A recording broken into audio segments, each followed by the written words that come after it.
Hi అండి, జై శ్రీరామ్. చూసారా మా కామాక్షి ఎట్లా పండుకుందో? టైం ఇప్పుడు ఎంత అవుతుంది? 7 అయిందా? చూస్తున్నా ఉండండి, చెప్తాను. 6:51 అయింది.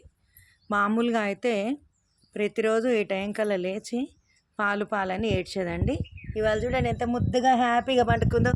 ఎందుకంటే రాత్రి విప్పుకొని వెళ్ళి మధ్యరాత్రి వెళ్ళి వాళ్ళ అమ్మ దగ్గర మంచి గుర్రు పాలు తాగేసింది.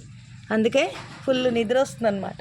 చూడండి, పక్క మీద కూడా కాకుండా కింద హాయిగా చల్లగా పడుకుంది. ఏం కామాక్షి? అందుకే మా బాబీ వాళ్ళ కాలికి కట్టాం కదా, దాన్ని తీసి మెడకి ఇట్లా కట్టేసిండు అనమాట. అది సంగతి. కామాక్షి వెళ్తావా? పాలకి వెళ్ళవా? వెళ్ళవా కామాక్షులు? చూస్తుంది చూడండి ఎట్లా చూస్తుందో. నేను బోరు హాయిగా ముద్దుగా తాగింది. ఇక అయిపోయి మాకన్నా టీ కన్నా వస్తాయో లేవో చూసుకోవాలి ఇప్పుడు పాలు.